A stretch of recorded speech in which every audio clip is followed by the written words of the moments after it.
आपला कुठला झाला आपला द्रव्यादी विज्ञान झालं नाही का.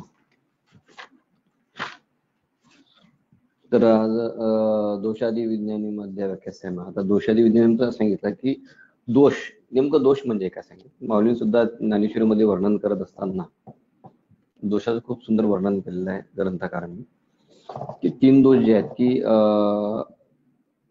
शरीर कसं बनलेलं आहे तर 3 दोषांनी बनलेलं शरीर आहे, 3 गुणात्मक आहे. रजतात्मक, तमात्मक आणि राजस.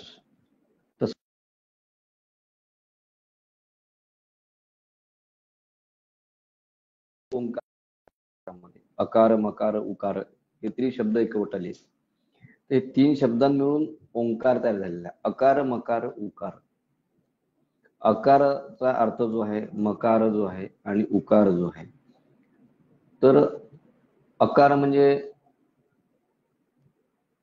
कटी भागचा भाग, मकार उकार जे उदर विशाले उदराचा भाग, आणि मकार मस्तका काळे तर मस्तकार, असं माऊलींनी ओंकाराची व्याख्या केली होती. अशा म्हणून तो ओंकार तयार होतो. आणि ते जे बिंदू आहे ते बिंदू म्हणजे आपलं साधना स्थान जे म्हटलं आपल्या याच्यामध्ये आज्ञाचक्र, ते बिंदू जो सांगितलेला ओंकारामध्ये तो तशा 3 याच्यामधनं म्हणजे 2.5 मात्रातला जो ओंकार सांगितलेला आपल्याला, आणि ते शरीरामध्ये सगळ्यात शेवटचं जे काही उरते ते म्हणजे ओंकार उरतो. वात पित्त कफ हा जो भाग आहे सुरू व्हायच्या आधी काही अध्यात्म आणि आयुर्वेद हे सांगणं गरजेचं आपल्याला. तर शरीरात मग रचात्मक जे शरीर रचात्मक जो काही भाग आहे की ज्यावेळेस आपण शुक्र शोणीते खलुक्षे गर्भ संज्ञा, शुक्र शोणीते संयोगी, मग खलुक्षे गर्भ संज्ञा, मग त्याला गर्भ संज्ञाशी आलेला आहे. आत्मा परमात्मा, आत्मा जो हा निर्गुण निराकार सांगून ठेवलेला आत्माचा गुण नाही आहे, त्याला निर्गुण निराकार आहे, त्याला आकार नाही आहे, निर्गुण आहे तो. मग हे होत असताना जर बघितलं आपण तर स्वास्थ्यवृत्तामध्ये किंवा याच्यामध्ये आपण सांगितलं समदोषा समाग्न समधातू मलक्रिया प्रसन्न आत्मेंद्रिय म्हणा स्वस्थितीमध्ये येते. प्रसन्न हा गुण आत्म्याचा आणि इंद्रियाचा पण सांगून ठेवलेला आहे. मग आत्मा निर्गुण निराकार सांगून ठेवलेला आहे. पण ज्यावेळी ज्या काळी ज्या अवस्थेमध्ये ज्या ऋतूमध्ये ज्या काळामध्ये आपण संयोग करतो, शुक्र शोणिताचा ज्यावेळेस हा त्याचा बांधा, तर माऊलीची खूप सुंदर उभी आहे ते, किंवा शुक्र संयोगते तू खलुक्षे गर्भ संज्ञा, ज्यावेळेस तो संयोग होतो त्यावेळेला त्याला गर्भ ही संज्ञा येते.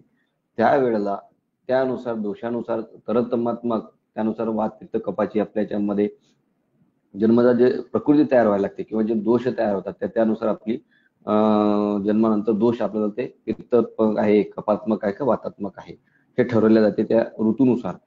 म्हणून गर्भाधान संस्कार सांगून ठेवलेले आधीच. तुम्हाला जर गर्भाधान संस्कार करायचा असेल तर जे काही मोठमोठे महामानव होऊन गेलेले आहेत त्यांची तुम्ही जन्मतारीख काढा, त्याच्यानंतर तुम्ही त्याचं हे काढा, काळ काढा, आणि ते काळ काढल्यानंतर त्यांचं कन्सिव्ह कधी झाले असेल, ते कोण्या काळामध्ये कन्सिव्ह झाले, 9 महिने 9 दिवस सोडून तुम्ही मागचे 15 दिवस धरा, त्या पिरियडमध्ये कुठं त्यांनी कन्सिव्ह झाले असेल, हा एक अभ्यास आहे. आणि अनुसार मग कोणत्या ऋतूमध्ये केल्यानंतर कोणती प्रकृती तयार होते, कोणत्या ऋतूमध्ये केल्यानंतर काय होते, तर हा एक अभ्यासाचा भाग आहे. अध्यात्म आणि आयुर्वेद हे खूप जवळचे दोन, एका नाण्याच्या 2 बाजू आहेत.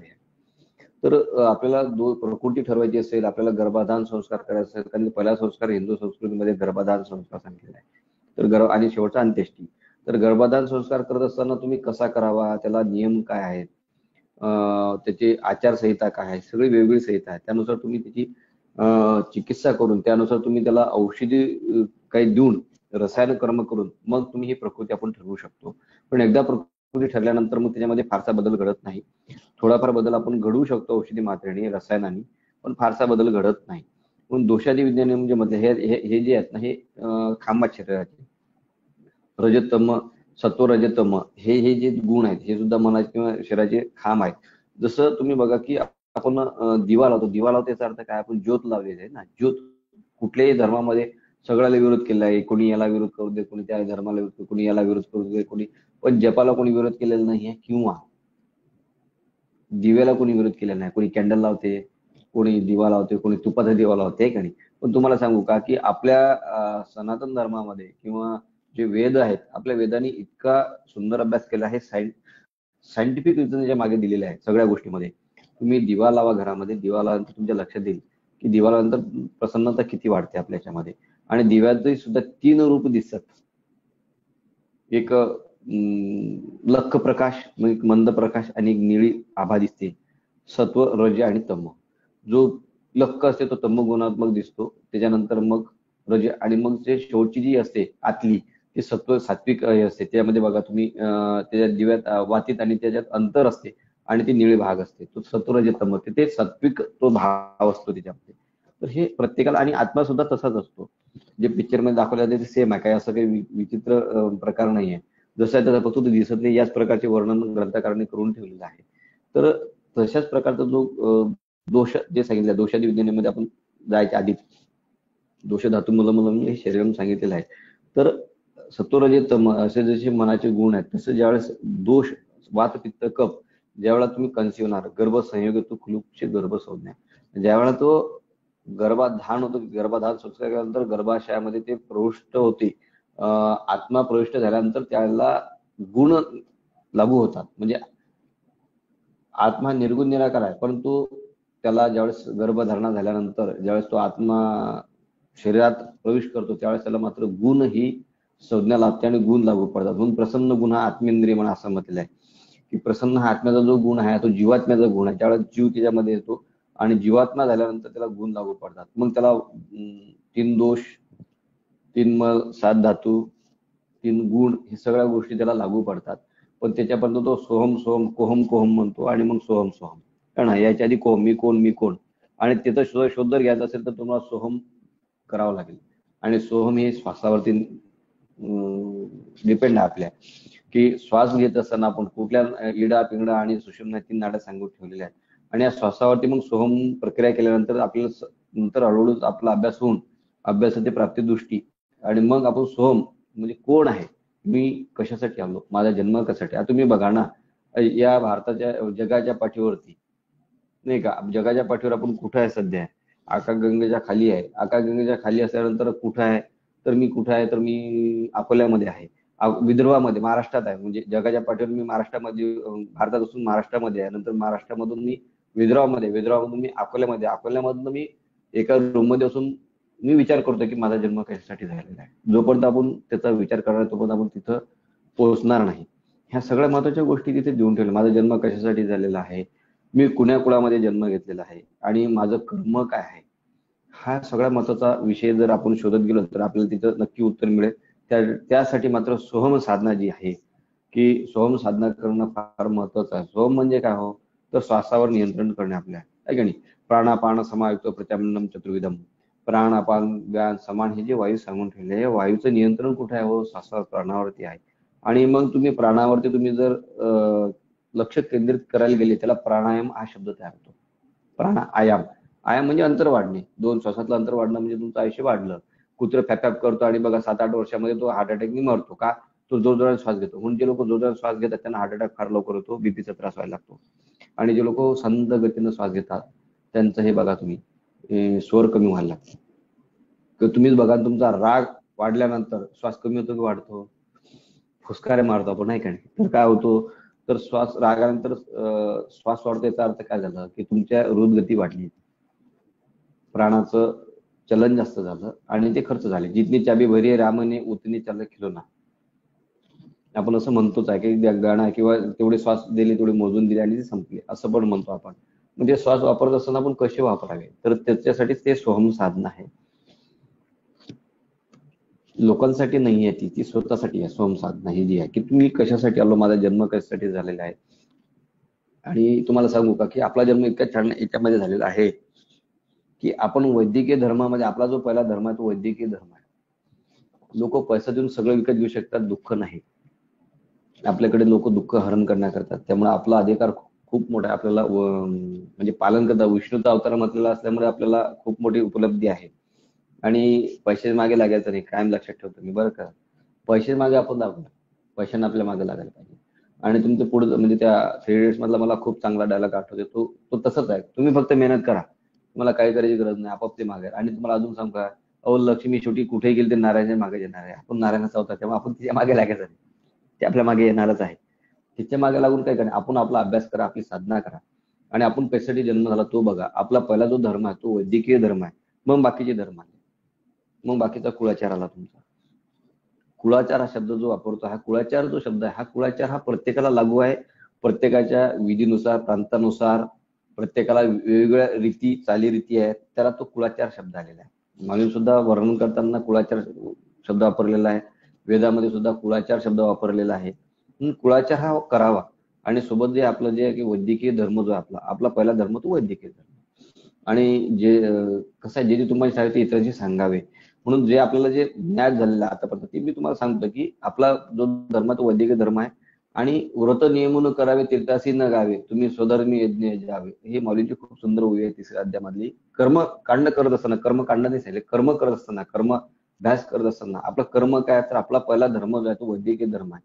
तेच तुम्ही त्याला अर्पण करा. तुम्हाला कुठल्याच देवाजवळ जायची गरज पडत नाही, कोणत्या देवाला जायची गरज पडत नाही. तुम्हाला काही करा, कर्म हाच आपला सिद्धांत आहे. आणि कर्म जे आहे हेच आपलं जी की आपली साधना आहे ती म्हणजे कर्म. कारण कर्माभ्यासच आहे. जे हरी जे पलंगर असं नाही, तुम्हाला कर्म करावंच लागेल.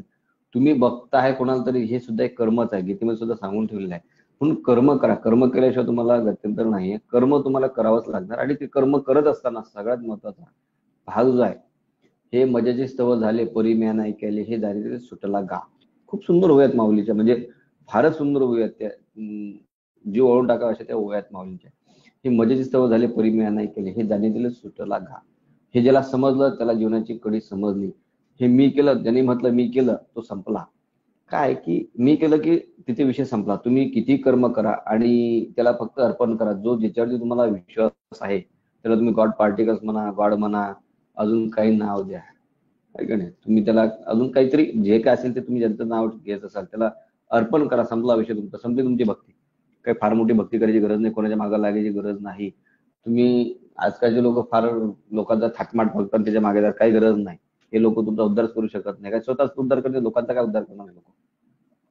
कारण तुम्हाला त्याची परीक्षा नाही, आपला तेवढा अभ्यास नाही. म्हणून समाजस्थ गुरु असले तरी ते बस आहेत आपल्याला. समाजस्थ गुरु नाही, मस्त माऊली आहेत, त्यांचे नतमस्तक करायचं, पुढे चालायचं. कारण की कुठल्याच याच्यामध्ये त्यांनी सांगून ठेवलं नाही. त्यांनी ज्ञानेश्वरी जर बघितले त्यामध्ये फक्त कर्म सांगितले आणि कर्मच सांगितले, दुसरं काही सांगितलेलं नाही. कर्म करत असताना आपण कुठले कर्म करावे, म्हणून व्रत नियमन करावे तीर्थासी न गावे, तुम्ही स्वधर्मी यज्ञ जावे. हे जर केल्यानंतर काय होईल, देवा तुम्हा तुष्टतील, तुम्ही जे जे म्हणू कराल ते सिद्धी पावेला. तर असे प्रीत घडेल, प्रीत जेत म्हणजे तुम्ही परस्परास एकरूप होणार.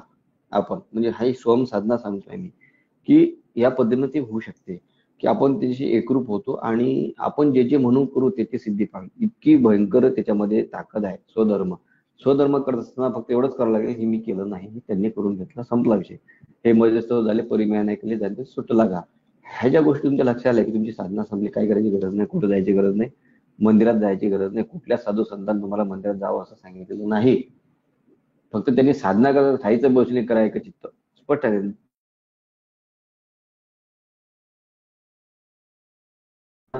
पैसोपे जळतील पापे जन्मांतर नामसंकीर्तन साधन करायचं. नामसाधना जी आहे ती साधना करायची. जळतील सांगितलं नाही.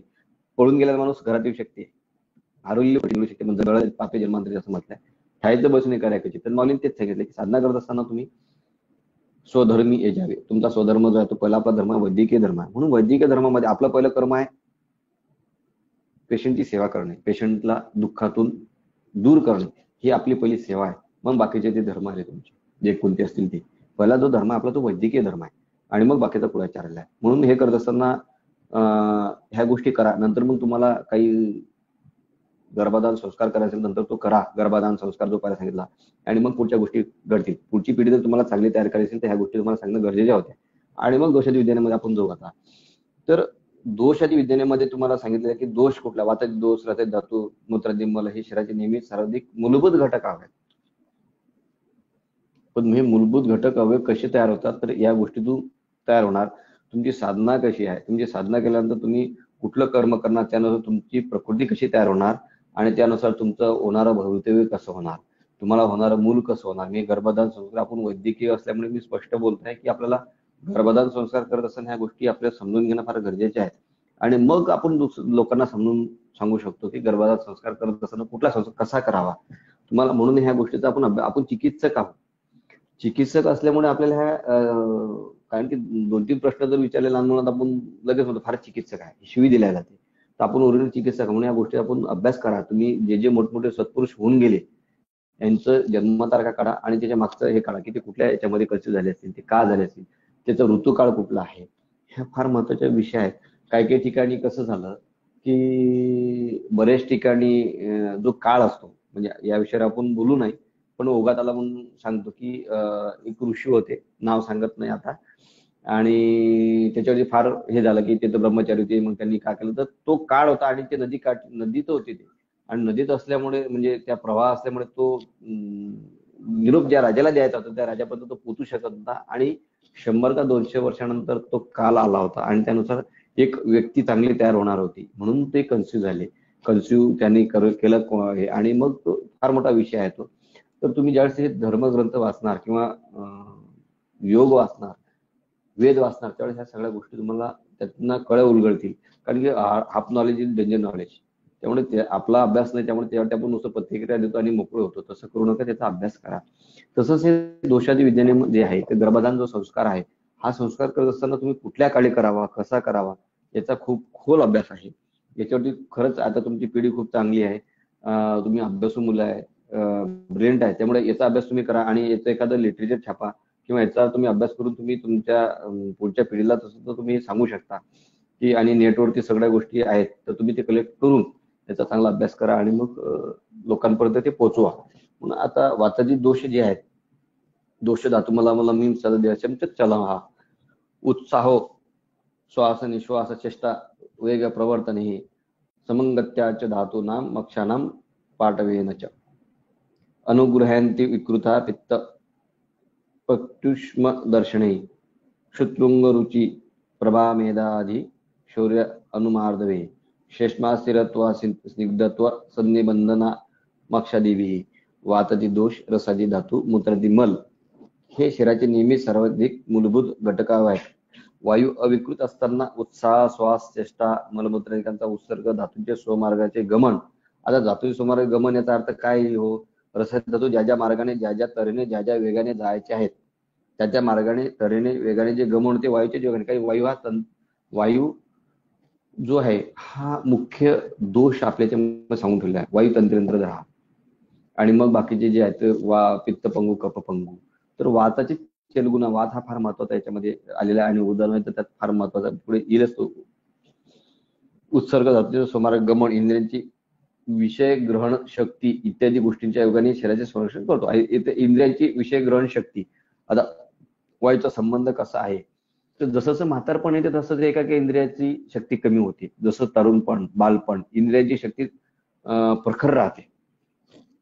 तुम्हाला बालपण जगायचं असेल, तरुणपण जगायचं असेल, तर तुम्हाला सांगा की खळखळून हसा आणि लहान मुलांप्रमाणे तुम्ही वागा आयुष्यभर. तुम्हाला कधीच म्हातारपण येणार नाही. ज्या दिवशी तुम्ही म्हणाल ना की माझ्याकडनं होणार नाही, तुम्ही 27 वर्षाचे जरी असला तरी तुम्ही समजा की तुम्ही म्हातारे झालेत. उत्साह कायम असावा. तो तुम्ही 80 वर्षाच्या जरी व्यक्ती असेल आणि त्यांनी म्हटलं नाही मी हे करू शकतो किंवा मी एका मिनिटात हा चान्स घेऊ शकतो, तर तुम्ही त्याही तरुण आहात आणि तेव्हा तुम्ही बालकच आहात. म्हणून बालकांप्रमाणे तुम्ही चेष्टा जर ठेवली तुमची, तर वात हा वाढू शकत नाही. वार्धक्यामध्ये काय होती, इंद्रियाची ग्रहणशक्ती कमी होते, कारण वाताचा काळ वाता शरीर आणि वातातच आजार. म्हणून यांनी सांगितलं इंद्रियांची विषय ग्रहणशक्ती इत्यादी गोष्टी योगाने शरीराचे संरक्षण करतो वात जो आहे. तर वात वाढू देऊ नये. तर या प्रकारे तो जर तुम्ही रसायन कर्म केलं तर तो वात वाढणार नाही. संरक्षण पित्तपचन उष्णता दर्शन शक्ती म्हणजे बघणे पाहणे बोलणे दर्शन करणे, प्रत्येक इंद्रियाचं त्याला ज्ञान करून देणे हे वाताचं कार्य आहे. कारण डोळ्यावरती ते पहिले बघणे, बघल्यानंतर परत इकडे येणे आणि मग ते परत ते त्या पटलावर जाऊन ते दर्शन घडणे आहे की नाही. पापश्यंती जो धातू आहे पापश्यंती म्हणजे बघणे पाहणे, तर तो दुःख दुष्यंती पापश्यंती तर पाहणे, तर ते दर्शन शक्ती आहे. तर ती कशाची आहे, तर वायूच्या योगाने घडते. क्षुधा भूक लागणे, तृष्णा, रुची, कांती. आता कांतीचा शब्द असेल तर बघा खूप थकले असाल तर लगेच चेहरा मळून पडते आणि खूप फ्रेश असाल तर एकदमच चेहरा टवटीत दिसायला लागते. कांती मेधा प्रज्ञा शौर्य देहमार्दव इत्यादिकांना कारणीभूत आहे. आता एक एक जर घेतलं याच्यावरती खूप बोलता येईल आपल्याला, पण खूप वेळ जातो याच्यामध्ये. आपण आता पित्त पचन शक्ती, पित्त पचनचा काय संबंध आहे, तर पित्त पचन येत आलंय, पित्ताचं काम पित्त करेल नाही. पित्ताला शरीरात तयार होण्यापासून अग्न्याशय, अग्न्याशयातून ते घृणित आणणे, हे जो प्रक्रिया घडते हे वायूमुळे घडणार. आणि वायू मग परत ते अन्नाचा चयापचय करून अन्नाचं पचन करणे, मग त्याला विपाकात कन्व्हर्ट करणे, नाही का नाही, मधुर, आम्ल आणि कुटू विपाकामध्ये. म्हणून तिन्ही अवस्थापाकातून प्रत्येक औषध जायला पाहिजे. विरेचन हे जे आहे, विरेचन कर्म करत असताना हे तिन्ही अवस्थापाकातूनच जावं. म्हणून विरेचन देत असताना विरेचन हा सकाळी सांगितलेला आहे. सकाळी तुम्ही विरेचन औषध द्यावे. आणि आपण काय करतो की नोकरी आहे हे म्हणून रात्रीला विरेचन घेतात, पोट साफ होण्यासाठी म्हणतात, तसं चुकीचं आहे. सकाळी ते विरेचन द्यावं. ते तिन्ही अवस्थापाकातून जाणार, तिन्ही अवस्थापासून जाणार, त्यांनी मधुर, आम्ल आणि कटू तिन्ही अवस्थापाकातून चयापचय घडणार. तिथे जे काही दोष आहेत ते निघून जाणार आणि मग योग्य ते विरेचन होणार. म्हणून इथे सांगितलं पित्त पचन हे वायूचं कार्य आहे. आणि अपान वायू जी आहे, अपानाला गती जी आहे, अपानाची गती जर विकृत झाली तर आजार खूप वाढणार. अपानाची प्रकृती जर झाली तर समानाला प्रकृत करणार आणि मग भूक लागणार. पित्त पचन है ना. मग उष्णता, उष्णता सुद्धा वातावरच अवलंबून आहे. वायू जर खूप वाढला तर शीतत्व वाढणार, कमी झाला तरी कफ वाढणार, आणि प्राकृत झाला तर गरमी, उष्णता वाढून ठेवणार. दर्शन शक्ती पाहणी, मी आपण बोललो त्यावरती की दर्शन शक्ती. क्षुधा, क्षुधा आता आपणाला जर फुंकर घातली आपण आणि समानाल तर क्षुधा, भूक लागेल. तृष्णा सुद्धा तसंच आहे. तृष्णा, रुची उत्पन्न करण्याचं कार्य सुद्धा वात आहे. कांती हे वातावरच आहे, कारण वात वाढला तर कांती जातेच. वार्धक्यामध्ये बघा कांती जातेच. पण ज्याचा वात वाढला नसेल, वात म्हणजे वय वाढले पण वात वाढू देऊ नये, त्याच्यासाठी काय करायचं, दिलखुलस राहायचं, लहान मुलांसोबत खेळायचं, लहान व्हायचं. लहान मुलांसोबत खेळायचं म्हणजे आपण लहान व्हायचं आणि तो आनंद घ्यायचा. मी कसा लहान हो, ज्याच्याची समजलं त्याची समजा तुम्ही खूप म्हातारे झाले, है ना. म्हणून लहान होता आला पाहिजे प्रत्येक गोष्टीमध्ये. प्रज्ञा, शौर्य, देह मार्दव, शौर्य सुद्धा वातावर अवलंबून आहे बरं का. शौर्य म्हणजे तुम्हाला सांगा वाताचं इतकं मोठं कार्य आहे. ज्याला पोहणं असेल ना, आता पोहणं हा प्रकारच बंद झाला, कारण आता इतिहास जमा झाला, नद्या वाहत होत्या असं आपल्या पुढच्या पिढ्यांना सांगावं लागेल आपल्याला, की नद्या वाहत होत्या आमची काळी. आता नद्या वाहताना दिसत नाही. तुम्हाला एक सांगू का, शौर्य कशाला म्हणतात? शौर्य तर आहे, तर पण एक साधा बाकीच्या गोष्टी होत्या, पण नदी पोहत असताना किंवा पुरामध्ये जर तुम्ही पोहणं येत असेल तुम्हाला, किती तुम्ही पट्टीचे पोहणारे असणार आणि पोहत असताना तुम्ही नदीच्या काठी मधोमध गेले आणि तुम्ही विचार केला की आता कसं, शौर्य. ज्या दिवशी तुम्ही शब्दाला आता कसं म्हटलं की तुम्हाला तिथंच बुचके बसते बरं का, गपक बसून बुचके बसते आणि तुम्ही तिथनं पोहोचू शकत नाही. मग तुम्हाला भीती वाटायला लागते, आपण काठावर पोहोचू की नाही पोहोचू. कारण पोहण्याला खूप हिंमत लागते, आणि हिंमत म्हणजे शौर्य जे आहे ते वातावर अवलंबून आहे. वात किती तुमचा स्ट्रॉंग आहे त्याच्या बाबतीत. म्हणून हे हे अनुभव फार महत्वाचे आहेत, की नदीकाठी म्हणून पूर्वी लोक ते नदी पूर आल्यानंतर मुलांना त्या ढकलून द्यायचे, कारण की ते ढकलून दिल्यानंतर हातपाय हलवाच लागतात. आणि आम्हाला तो अनुभव आहे म्हणून मी शेअर करतोय, की आम्हाला खूप लहान असं आम्ही 10-15 वर्षाचे नव्हतो, 7-8-9-10 वर्षापर्यंत असणार आम्ही. आणि आम्हाला पूर बघायचा आहे, पूर बघायचा. आता पावसाळे दिवस असायचे आणि गावामध्ये पूर यायचा. आमचे वडील आम्हाला घेऊन जायचे, चला चला तुम्हाला पूर दाखवतो. आम्हाला माहित होतं की तिथे गेल्यानंतर आमच्यासोबत काय घडणार आहे, पण ते एक उत्साह असतो ना. आणि तिथे गेल्यानंतर तुम्हाला आश्चर्य वाटेल, आम्हाला धरायचे याच्यात फेकून द्यायचे पाण्यामध्ये, पुरामध्ये आम्हाला फेकून द्यायचे. आणि नाहीतर मग काय करायचे, धरायचे. आणि आमचं वय किती हो, हाईट किती, आणि त्यांच्या छात्याभर पाण्यामध्ये न्यायचे आणि असे धरायचे धरायचे आणि सोडून द्यायचे. कमीत कमी 20-25 बुसका द्यायचे आम्हाला. धरलं की काढलं की दिला अंदर, धरलं काढलं की दिला अंदर. पोर पाहिजे तुम्हाला, या पोर दाखवतो. म्हणजे त्यामागचं कारण राग नव्हता, त्यामागचं कारण त्यांना स्ट्रॉंग किती करतायत. तर ते आम्ही बघितलं. आणि पोहत असताना फक्त तुम्हाला शौर्य ते दाखवता येईल की त्यामध्ये तुमचा दम निघून गेला, की दम निघून आपण म्हणतो की माझा दम निघून गेला, म्हणजे वाताचं कार्य आहे ते. आणि वाताचं कार्य इतकं भयंकर आहे की शौर्य टिकून ठेवणे हे वातावरती आहे. तुम्ही बघा ना, वात वाढला म्हणजे काय हो, वार्धक्य आलं की वार्धक्य आल्यानंतर म्हातारे माणसं काय आता माझ्याकडनं काही होणार नाही, म्हणजे त्याचं काय झालं, शौर्य कमी झालं. तो किती धीरदिप्पाळ असला आणि त्यांनी हे जर सांगितलं तर शौर्य कमी होतं, है ना. म्हणून शौर्य कमी होणे हे वातावर अवलंबून आहे. म्हणून वात कधीच कमी होऊ देऊ नये. हा समदोष ठेवावा. देह मार्दव हे सुद्धा वातावरच अवलंबून आहे. देह मार्दव किंवा शौर्य, प्रज्ञा, मेधा, कांती, रुची, क्षुधा हे जे म्हटलं तर आपल्या याच्यामध्ये एक ऋषी होऊन गेले, है ना. त्यांना कुठले ऋषी म्हणतात हो, की ते परत वार्धक्यातून परत तारुण्यात प्राप्त झाले. चवन ऋषींनी रसायन हे केलं. आणि अजून कुठले ऋषी होते, त्यांनी उडी मारली परत ते बालकावस्थामध्ये आले? सांगा कोणीतरी. नाही ना.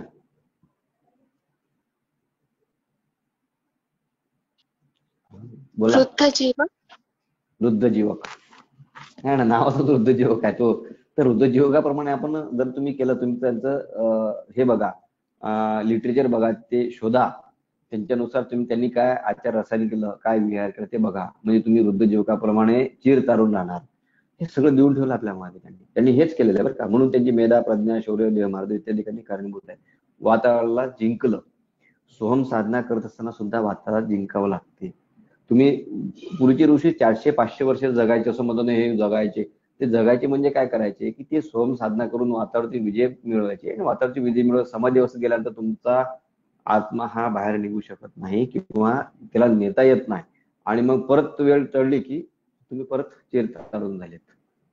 गरुड हा जो पक्षी आहे, तो बघा, तो जसं ते आलं होतं तो सगळं नख काढून टाकणार, हे काढून टाकणार, आणि मग परत त्याला नवीन येतात. हे रसायन प्रक्रिया आहे. तो रसायन प्रक्रिया करते. निसर्गात त्याला ते देण आहे गरुडाला, परत तो चिरतारून होतो. याचप्रमाणे वाताचं रक्षण करत असताना आपण चिरतारून होतो. त्याचा प्राणायाम असं म्हटलेलं आपण. प्राणायामावरती आपण जर ध्यान केंद्रित केलं सोम, तर त्याने दिलेलं आहे की ते कारणीभूत आहे. तर हे वातावरचं सगळं दिलं. वृद्ध जीवक हे वातावरती त्यांनी कमांड निर्माण केली. कफ शरीराची दृढता, स्निग्धता, सांध्याची जुळणी, सहनशीलता इत्यादी गोष्टींना कारणीभूत आहे. हा, एक कफाविषयी आता हे झालं वाताविषयी. म्हणजे वाताविषयी बोलताना खूप बोलू शकतो आपण अजूनही, पण फार डोक्याच्या वर जाईल, एवढं तरी सफिशियंट आहे. तरी वाताची साधना करत असताना, वात विकृत असताना तो प्राकृत कसा करावा हे फार महत्वाचं आहे. चल जो गुण आहे, उंदराचा चल गुण आहे बघा, तो एका ठिकाणी राहूच शकत नाही. त्याला किती आवडता विषय जरी दिला तरी तो काय 2 मिनिट थांबणार, उड्या मारणार, परत 2 मिनिट थांबणार, परत उड्या मारणार. किंवा मरकड बघा, तो खाता खाता काय नाही असं करणार, उड्या मारणारच. पेरू जरी असेल, आंबा जरी असेल, तो खाऊन फेकून मारणार. ते फार भयंकर विषय आहे. म्हणजे अर्जुनाने कृष्णाला खूप छान प्रश्न केला होता याच्यामध्ये, की मन स्थिर करण्यासाठी कसं करा. कारण मन जे आहे हे वाताप्रमाणे आहे, चंचल आहे, की आता कुठं तर मग कुठं तर मग कुठं, आणि मरकटाप्रमाणे. आणि त्याला स्थिर कसं करणार आपण. तुम्ही बघा ना, आपण डोळे बंद केले की चालू होते की मला येणं असं म्हटलं आणि असं म्हटलं आहे का नाही, मी आता याला असं दाखवण्यात येईल तसं साधना राहिली जागेवर आणि बाकी साधना चालू होतात आहे का नाही. तर त्याच्यासाठी यम, नियम, आसन ह्या फार महत्वाच्या गोष्टी सांगितलेल्या सोम साधना तिथे आलेल्या.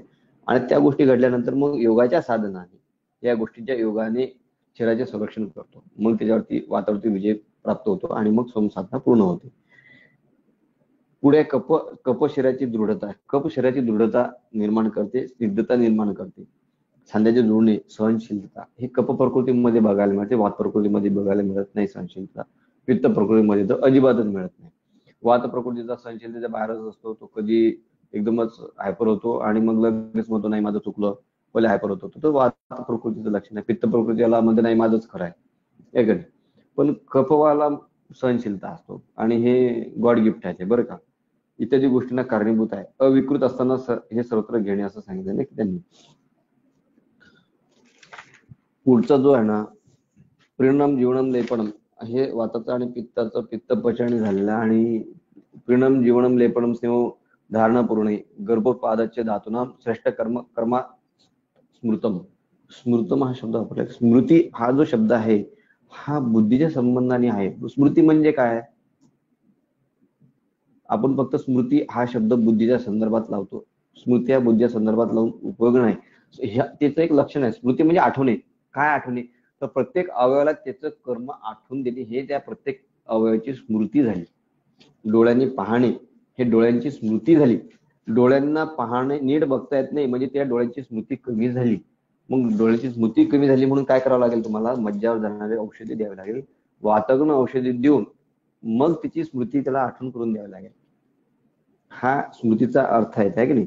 तृप्त करणे, जीवन व्यापार चालवणे, वेष्टन करणे, सिद्ध करणे, धारणा करणे, अस्थिंचे पूर्ण करणे व गर्भपाती रसायन सप्ताहाचे अनुक्रम कर्म आहेत. आता परिणाम हे रसादी धातूचं तृप्त करणे. आता तृप्त नसले म्हणजे काय, तुम्ही तुमचं दोष तुम्ही ठरवा, आपल्यात काय कमी आहे नाही का नाही. मी बोलत नाही जास्त, पण आता आलाय की नाही, मुलींना काही गोष्टीचा समाधान हा विषयच नसतो आहे की नाही. अॅनिमिक हा भारतात दिलेले एक देण आहे की रसक्षय असतात त्यांना, नाही की नाही, समाधान नसते. कोणा चप्पल आणली की घातलीच आहे त्यांनी, की नाही, कोणाला कुठून आणला, अरे थांब, समाधान नाही कडे. कोणाचे कपडे घालू नये हे शास्त्र सांगते. आता कोरोना असल्यामुळे आता प्रश्नच सुटला आहे की नाही, आता घाला ना कोणाचे कपडे, कोणाची चपला, तर नाही घालणार. आता समाधान कोरोनाने दाखवून दिलं काय, की रसाचं तृप्त करणे, परिणाम रसक्षय असेल तर ह्या गोष्टी घडतात. अहो चिकित्सा आहे ती. चिकित्सा दृष्टीने बघा ना, तुम्ही आलं एखादा तर त्यांनी पेशंटने जर बघितलं आल्यानं, किंवा तुम्ही बघा ना तुमच्या रूम मध्ये आले की मला चप्पलच बघू दे, कुठून आणली, काय आणली, किंवा घालूनच बघू दे, किंवा ड्रेसच बघू दे. असमाधान जे वृत्ती असते ते असमाधान वृत्ती कशामुळे आलेली आहे हो, ते तुम्ही तुमचं ठरवा, मी बोलणार. रसक्षयाचं ते एक लक्षण आहे.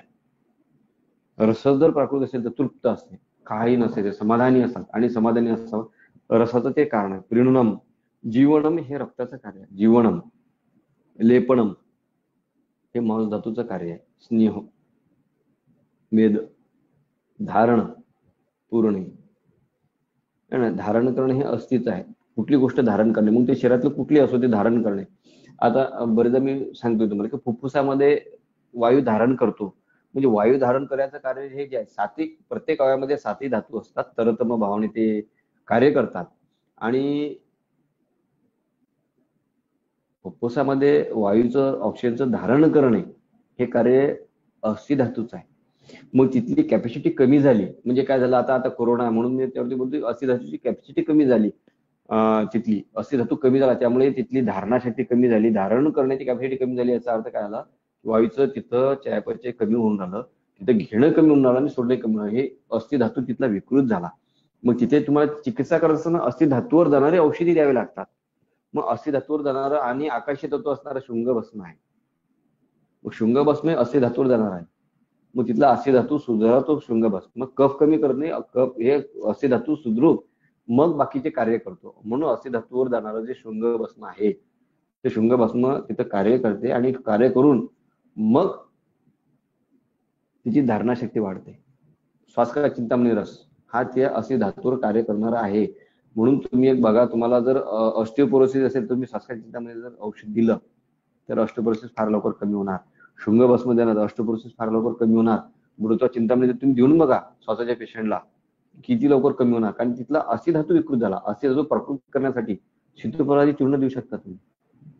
फार काय तर एक्समामध्ये सीतोपलाची चूर्ण आहे, आणि त्याला जे बोन टीबी आहे त्यांना सुद्धा खूप लागू पडणारं औषध आहे ते सीतोपलाची चूर्ण.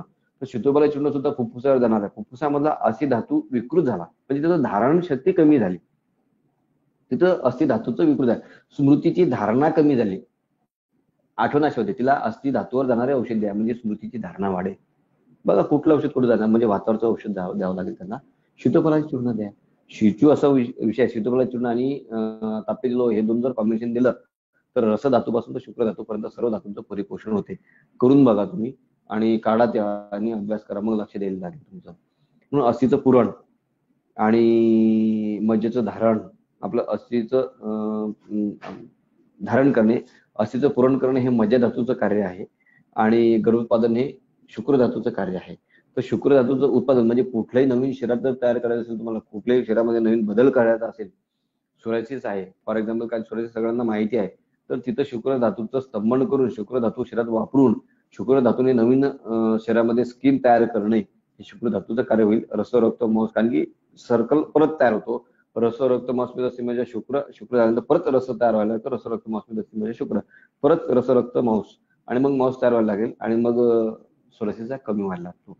म्हणून कुठल्या शरीरामध्ये जर उत्पादन करायचं असेल तर तिथे शुक्र कार्य काम करते, म्हणून शुक्र जाणारे औषध द्यावे लागतात. लहान मूल जरी असेल तिथे तुम्ही मकरध्वज वापरू शकता. मकरध्वज आणि लहान मूल लगेच होतो आहे का नाही, तर तसं नाहीये त्याचं कार्य फक्त. आणि काही द्रव्य बदनाम झाले, तसं मकरध्वज बदनाम झाला, काही शुक्रगत विकृती काही असेल तर तिथेच वापरावं, शुक्रशी असेल तिथे वापरावं असं नाही आहे. शुक्रगताचं जिथे जिथे कार्य असेल तिथे तिथे तुम्ही मकरध्वज वापरू शकता. म्हणून हे प्रणम जीवनम लेपनम धारण पुरणे गर्भपादाचे धातुनम श्रेष्ठ कर्म कर्मात स्मृतम. स्मृतम हा शब्द आपल्याला, स्मृतम हे त्या त्या कर्माचं स्मृती आहे, ते त्याला आठवण करून देणे. तो जर विसरला असेल तर, म्हणजे तृप्त होत नसेल तर रसक्षयाचं आहे, त्याला स्मरण करून रसक्षयाचं कार्य करून तुम्ही पांडूची चिकित्सा द्या, रसधातूची चिकित्सा करा आणि समाधान करा. म्हणजे ज्या लोकांना समाधान नसेल तर तुम्ही त्यांचं ठरवा की आपल्या रसक्षय आहे का नाही.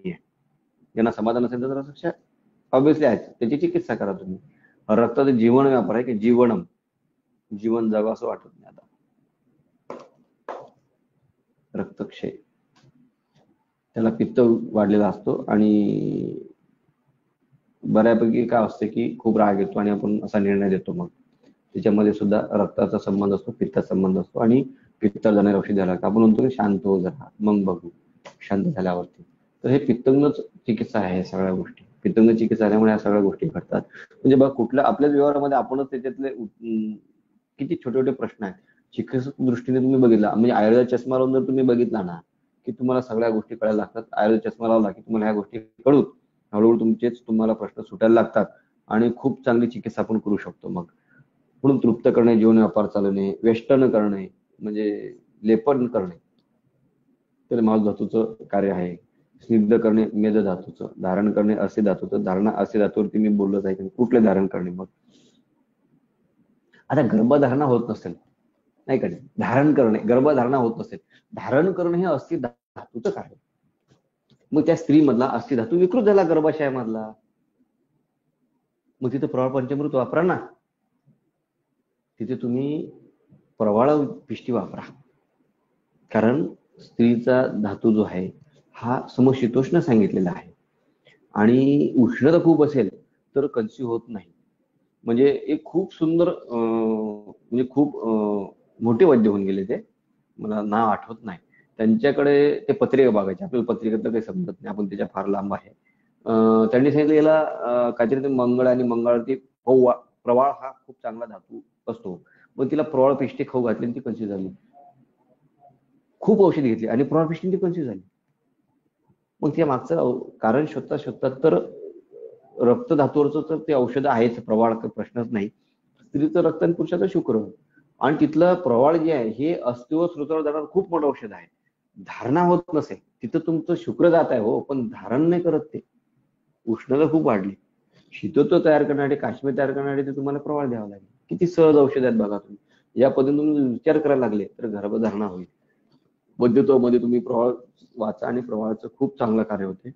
रसापासून शुक्रापर्यंत खूप चांगलं कार्य, शीतता उत्पन्न होते आणि मग धारणा होईल. मग ज्यांच्यामध्ये पीसीओएस आहे, पीसीओडीचा काही त्रास आहे, उष्णता खूप आहे, हेवी ब्लिडिंग होत आहे, अशाला तुम्ही प्रवाळ पेशी दिली तर खूप चांगला कार्य आणि धारणा होईल. काही विकृती असेल आधी ते धारण करणे, मग त्या पिरियड पुरतं तुम्ही त्याला औषध द्या ना. तुम्ही धारण करण्यासाठी, कन्सिव्ह होण्यासाठी तुम्ही प्रवाळ पेशी वापरा ना. म्हणून आणि भस्म वापरायला काही अडचण येत नाही आणि खूप चांगला गुण यायला लागतो. म्हणून अस्थिचं धारण, मज्जेचं पुरण. आता पुरण करणे म्हणजे काय? आश्रयश्री भाव, अस्थि विकृत होता, ऑस्टिओपोरोसिस होऊन राहिला तर त्याला मज्जावर जाणाऱ्या औषधी द्या. आता तर खूप मोठा म्हणजे तो लग्नात, नवरदेव लग्नातच म्हणतो मला खाली बसता येत नाही. अरे गादाड्यांनो, तुम्ही बघा, म्हणजे पिझ्झा बर्गर खाऊन आलेला असेल तो, बरेच बघा तुम्ही, ते टेबल टाकावं लागतो तिला, लग्नात टेबल टाकावं लागतो, तिला खाली बसता येत नाही. किती मोठी विकृती आहे, मानसिक विकृती आहे. मग अशांचं मज्जेचं पुरण, मज्जेचा क्षय झालेला असतो. कारण आणि हे लोक कोणते आहेत माहिती तुम्हाला? काही हायर सोसायटी लोक असतात, मला खाली बसतात. अरे मज्जेचा क्षयच करून गेला, अति शिक्षण घेतलं, अति विचार केला आणि मज्जेकडे लक्ष दिलं आणि पिझ्झा बर्गर खाला बोंबललं सगळं घरी, आहे की नाही? तर त्याला मज्जेचं जर पुरण केलं, मज्जेवर जाणारी जर औषधी दिली, म्हणजे मज्जेचं पुरण केलं तर अस्थि हा ठणक होतो, हे शास्त्र सांगते. मग अस्थि विकृत झाला असेल त्याला स्पॉन्डिलिटिस काय असतो तर मज्जेवरती औषधी द्या. सहज, किती साधा विचार आचार्य सांगून ठेवला. आपण कुठल्या कुठल्या औषधी, म्हणून तिक्तक्षीर बस्ती आल्या आहेत. तिक्तक्षीर बस्ती हे अस्थिवरती असून मज्जागत धातूवर जाणारे औषधी आहेत. अस्थि मज्जागत ज्वर जो आहे, अस्थि मज्जागत ज्वराचं औषध आहे. मग ज्वरामधलं पाचन काढा ते औषधी द्या. तुम्ही देऊन बघा ना, तुम्ही बघा कसे फास्ट रिझल्ट. काही काही ऑपरेटचे पेशंट घरी येत नसतात, इतकं मोठं औषधी आहे त्याच्यामध्ये. अस्थि मज्जागत ज्वराची जर तुम्ही शिरपाक करून दिला तर अजून चांगला परिणाम येईल. त्याचा बस्ती द्या. असं ते अस्थिचं पुरण, आपलं अस्थिचं धारण, मज्जेचं पुरण आणि गर्भाचं उत्पादन. तर शुक्राचं जे आहे ते गर्भोत्पादन किंवा उत्पादन, तर कुठल्या गोष्टींना उत्पादन करायचं तर शुक्रावर जाणारे औषध द्यावे लागतात. अशा प्रकारे आपण धातूची चिकित्सा करून रुग्णाचं जे बल आहे ते वाढवता येते, रुग्णाची चिकित्सा करता येते. या प्रकारे आपण इथं थांबूया. काही कोणाला प्रश्न असतील तर विचारा, कारण काल पण प्रश्न झाले नाही, आज काही प्रश्न असतील विचारा आणि उद्या आपण मग पुढचं घेऊ. अवष्टंब पुरुषस्य मूत्रस्य क्लेदवाणम सेदस्य क्लेश विद्युत, याच्यावर आपण उद्या बोलूया. प्रणम जीवनम लेपरम स्नेह धारण पुरवणे गरुपादाचे दातनम श्रेष्ठम कर्म स्मृतम. म्हणजे कसं आहे, विचारा, कोणाला विचार, तोपर्यंत मी बोलतो आहे. काही प्रश्न असेल तर विचारा तुम्ही. तर हा जो प्रकार आहे की आपण नुसतं धातू, 7 धातू आहेत आणि त्याचं कर्म काय, तर या पद्धतीने तुम्ही अभ्यास केला ना, चिकित्सेमध्ये खूप छान गुण लागतात. आणि धातूची चिकित्सा अशी करायला लागली ना तर खूप चांगला परिणाम येतो आणि चिकित्सेमध्ये कमीत कमी औषधीमध्ये जास्तीत जास्त गुण यायला लागतात. म्हणून निदान हे छोटे छोटे असावे, कमीत कमी औषध मोठं मोठं यश असावं, आहे की नाही.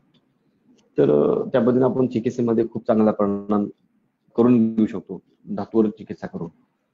तर या पद्धतीने आपण चिकित्सा करूया. तर विचारा, काही प्रश्न असतील तर बोलूया आपण.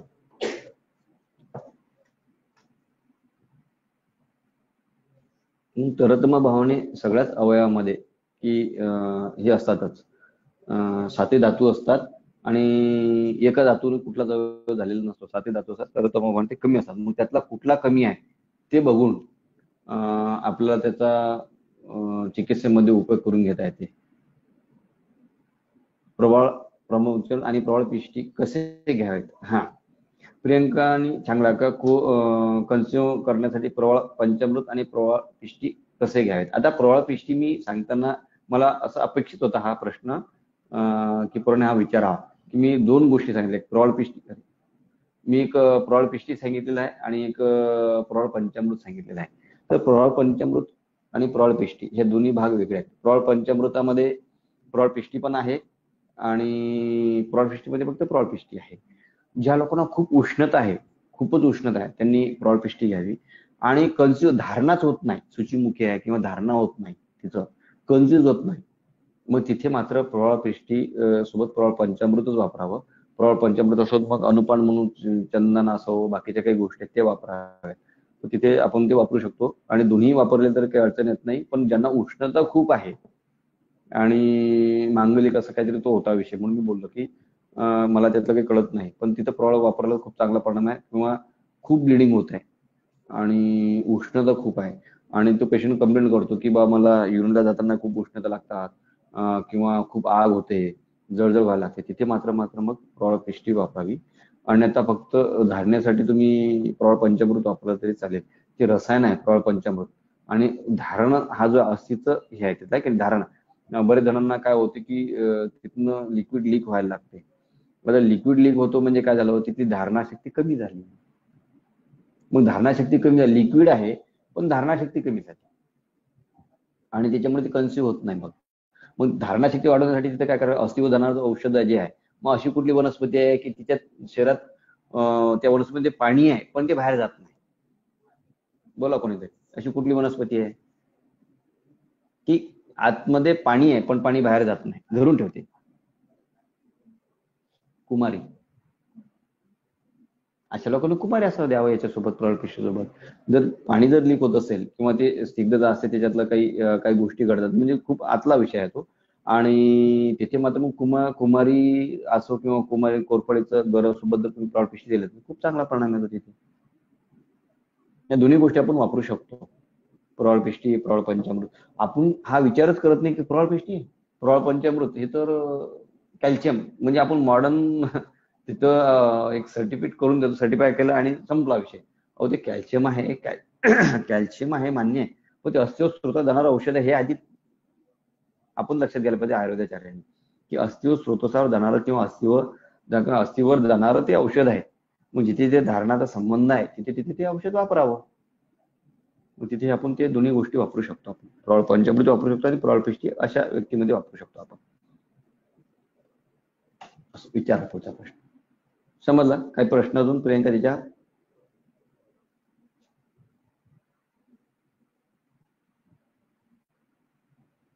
हो सर, थँक्यू.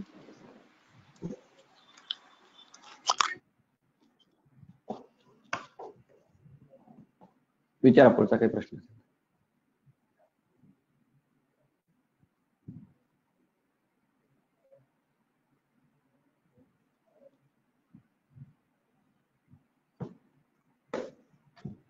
अशा प्रकारे आपण धातूंचं चिकित्सेमध्ये, आणि अशा प्रकारे तुम्ही आयुर्वेद शिकले ना की खूप चांगला परिणाम यायला लागतो. आणि या पद्धतीनेच आयुर्वेद शिकायला पाहिजे. म्हणजे मी जे काही प्रॅक्टिकल व्ह्यू जो आहे या प्रकारे जर आयुर्वेद शिकवला गेला ना तर पोरांच्या कन्सेप्ट ज्या आहेत त्या खूप क्लिअर होतात आणि क्लिअर झाल्यानंतर बरेच जणांची विचारशक्ती फार वेगळी असते आणि वेगळ्या प्रकारे विचार करून तुम्ही औषधी निर्माण करू शकता, औषधी देऊ शकता आणि खूप चांगला परिणाम सुद्धा परिणाम यायला लागतो आणि खूप फास्ट रिझल्ट येतात. मग बहुत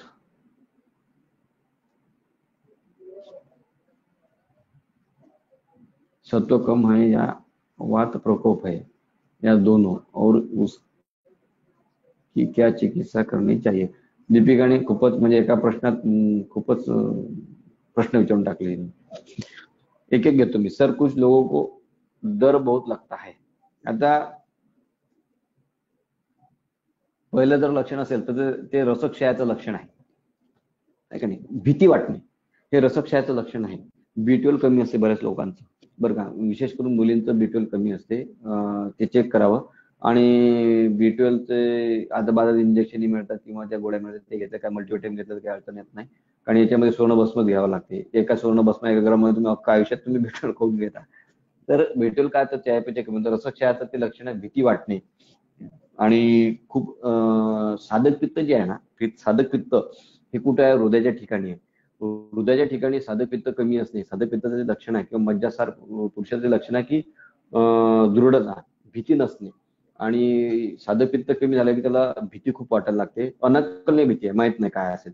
कोणी एखाद्या रूम मध्ये एकटीच मुलगी असेल किंवा मुलगा असेल तो थरथर करायला लागतो किंवा एखादं लेक्चर चालू असेल तर हा काय विचारणार, काय करणार सर आता, तर ती सुद्धा भीती वाटायला लागते. ते रसक्षयाचं लक्षण आहे. त्याचं पृथ्वीतत्व खूप कमी झालेलं असते. कुछ करने की हिम्मत नहीं रह पाते. हाँ, काहीच करू शकत नाही ते लोक. तर उसका सत्व कम है या वात प्रकोप आहे. तर वात प्रकोप झाला म्हणून सत्व कमी झालं. म्हणजे कसं झालं की वात प्रकोप झाल्यामुळे रसापासून वायू तंत्रज्ञान धरामधला आहे.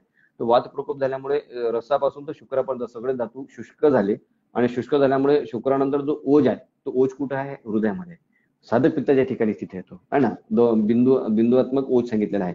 आणि तो ओज कमी झाल्यामुळे सत्व कमी झालं. आपण म्हणतो काय तेज आहे, काय सत्व आहे. काही लोकांचं सत्व असं असते, काही लोकांचं तेज असेल ते बघितल्यानंतर ते काम होऊन जातात आणि काही लोक बोंबून सांगतात पण त्यांचं काहीच काम होत नाही. तर सत्वच कमी असते. काही तर त्याच्यामध्ये जो काही प्रकार आहे तो वातामुळे झालेलं ते प्रकरण आहे. वात प्रकोप असतो त्यांना आणि त्याच्यामुळे सत्व कमी होते. त्याचं जर आपण मुळात जर गेलं वायू तंत्र जर हा वायू जो आहे हा वायुतंत्र जर पालन करता सांगितलं आणि पालन करता हा विष्णू आहे. आणि त्याच्यामुळे तिथे जे आहे ना विष्णूवर जाणारी जी काही औषधी असतात ते तिथे दिलं ना तर तुम्हाला वातप्रकोप बऱ्यापैकी शांत होतो. आणि सत्व वाढवणे याच्यासाठी साधनाही करावं लागते. सात धातूंची चिकित्साही करावं लागेल तुम्हाला. आणि रसक्षयाची म्हणजे तुम्हाला सांगा परिणाम रसक्षय ज्यांना पांडूची चिकित्सा करा. पांडूची चिकित्सा केली की हा जो सगळा प्रश्न सुटेल की भीती पण कमी होईल, त्याचं पृथ्वीतत्व कमी होते. आणि औषध काय द्यावं, मग अशी कुठली वनस्पती आहे की ती स्थिर आहे. तिने उन्हाळे पावसाळे खूप बघितले पण ती स्थिर आहे. या लोकांना उन्हाळे पावसाळे एक्झाम जरी नाव जरी ऐकलं एक्झाम आली किंवा ह्या लगेच थर कापायला लागतात, भीती वाटायला लागते, आठवण असे होते किंवा एखाद्या एक्सटर्नल किंवा एक्झामिनर आला तर तत्पप होतो, अनाकलने भीती वाटते, एकदम अचय प्रकोप म्हणतात त्याला, वात वाढतो. शांततेने जो अचय प्रकोप सांगितला त्याच्यानुसार जे आहे ते एकदम वात वाढायला लागतो. तर अशा वेळेला कुठली वनस्पती जी स्थिर आहे 400 वर्ष जगते. अश्वत्थानाम वृक्षाणाम श्रेष्ठ. तर गीतेमध्ये सुद्धा सांगितलेलं कृष्णाने अश्वत्थानाम वृक्षाणाम श्रेष्ठ. सर्वात श्रेष्ठ जो असेल तो अश्वत्थ आहे, वृक्ष आहे. अश्वत्थ वृक्ष जो आहे म्हणजे पिंपळ, तो स्थिर आहे. ज्या लोकांना तळपाला खूप घाम येते, विशेष करून हे लोक निर्णय घेऊ शकत नाही, भीती खूप वाटते, हे सगळं रसक्षयाचं लक्षण आहे. त्यांची माती हलकी असते. माती हलकी असणं म्हणजे पृथ्वी तत्व कमी असतं. या लोकांमध्ये पृथ्वी तत्व कमी असते. मग या लोकांनी जर ते पिंपळाच्या पानाचे किंवा आतली साल जी असते पिंपळाची पहिली बसट आतली जी साल आहे ती काढून घ्यावी. नंतर ते हवा लागल्यानंतर लाल होते, नंतर खराब झाले असं नको, कारण की इथं साल आणलेली असते ती फेकून नका द्यायला. ते उगाळून लाल झाले तरी चालेल. ते कॉन्टॅक्ट मध्ये आल्यानंतर ते होतो, खराब नसते, ती चांगलीच असते. ते उगाळून रोज 1 चमचा गर घ्यावा. त्याने बुद्धिस्मृती एकाग्रता वाढतेच आणि शरीरातली भीती पण कमी व्हायला लागते. आणि पांडूचा पण असर जो आहे तो कमी येतो आणि रसापासून शुक्रातू वाढायला लागतात. आणि विशेष करून ही जी औषध आहे हे साधक पित्तावर जाणारे औषधी आहेत. आणि साधक पित्त वाढल्यामुळे हृदयावर जाणारे औषध स्थिरता आणि बुद्धिस्मृती एकाग्रता जी स्मृती जी आहे ती उदनवायच्या संबंधाने आहे. उदनावर जाणारं औषध आहे आणि मग त्याच्यामुळे स्थिरता आहे म्हणजे धडधडी कमी आहे. आणि किती उन्हाळी हिवाळी पावसाळ्यात बघितलं तरी बघा तुम्ही वृक्षाला काही फरक पडत नाही. तसं आपल्याला किती आघात झाला तर आपल्याला त्याचा फरक पडत नाही आणि मग आपल्यामध्ये दृढता यायला लागते, स्थिरता यायला लागते आणि पांडू जो आहे तो कमी यायला लागतो, वात प्रकोप कमी होतो.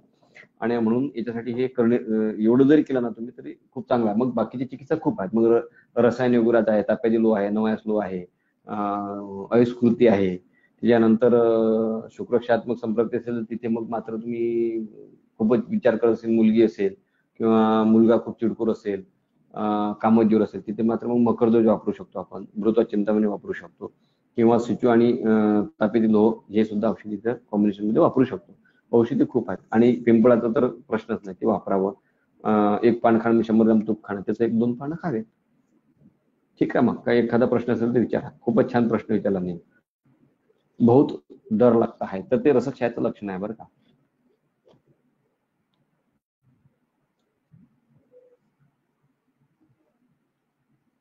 काय द्यावे आता हे काय बेस्ट पेन हा पेन कसं आहे की रस हा सगळा रसक्षयाचाच विषय आहे की नाही. आता रसक्षयच आहे, याच्यामध्ये दुसरं काय नाही की ही सायकल आहे. आधी कुठे जाणार, स्तन्याशयाकडे जाणार, स्तन्याशयाकडून परत मग युट्रसकडे जाणार, युट्रसकडून मग ते परत तिथे ब्लिडिंग होणार. ह्या गोष्टीमध्ये कुठेतरी अडथळा आला म्हणजे रसक्षय झाला. रसक्षय झाल्यामुळे त्याला ब्रेस्टमध्ये खूप पेन होतं. त्याला काहीच नाही, परिपाठात काढा 3 महिने द्यावा किंवा अशोकारिष्ट, दशमूलारिष्ट आणि कुमारी हे 3 औषधी 3 महिन्याला कंटिन्यू द्यावे. पेन खूप होत असेल तर दशमूलारिष्ट जास्त द्यावं आणि कुमारी असो जेवणानंतर द्यावं, अशोकारिष्ट जेवणाआधी द्यावं किंवा अशोकारिष्ट जेवणानंतर द्यावं, कुमारी असो जेवणानंतर द्यावं. तर आणि दशमूलारिष्ट मात्र अपाने द्यावं. वातव्याधीवरचं औषध आहे आणि ब्रेस्ट पेन याने कमी होतात. आणि तो जो फ्लो आहे तो कशामुळे, रसक्षयामुळे. तर रसायन योगराज द्यावं, चंद्रप्रभावटी द्यावी किंवा मग प्रौढ पंचामृत किंवा प्रौढ पिष्टी याच्यामध्ये द्यावं. प्रौढ पिष्टीसोबत गुलकंदासोबत प्रौढ पिष्टी द्यावी. एवढं जरी तिनं वापरलं आणि दुधाचा वापर वापरावा, जर पचत नसेल तर, नाही तर दूध देऊ नये. आणि शिळं अन्न टोटली बंद करावं. मॅगी पार्सल करणे, झोमॅटो हे सगळे डिलीट करून टाकावे मोबाईल मधनं, म्हणजे ते ऑर्डरच येणार नाही. आणि रसक्षय असल्यामुळे तिथं घृतपान फार आवश्यक आहे. तर घृताचं प्रमाण वाढवावं किंवा मग याच्यामध्ये काश्मीरी जी घृत आहे ते जर वापरलं खूप चांगला किंवा दाढीमध्ये घृत हे वापरावं. औषधी खूप आहे त्याच्यावरती, म्हणजे मी मला लिस्टच दे, यातलं प्रकृतीनुसार तुम्ही देऊ शकता. पण हे 3 जे लिक्विड मी सांगितलंय, अशोकारिष्ट जेवणाआधी द्यावं किंवा अशोकारिष्ट जेवणानंतर, कुमारी असो जेवणाआधी आणि दशमूलारिष्ट हे समाने दिलं तरी चालेल किंवा मग आधी दिलं तरी चालेल. अपाने म्हणजे जेवणापूर्वी जर दिलं दशमूलारिष्ट 3 महिने घ्यावं आणि ह्या सगळ्या कंप्लेंट्स कमी होतात. आता ती आल्यानंतर काय उपयोग आहे, आली ती आणि खूप पेन होत आहे तर काहीच नाही करायचं.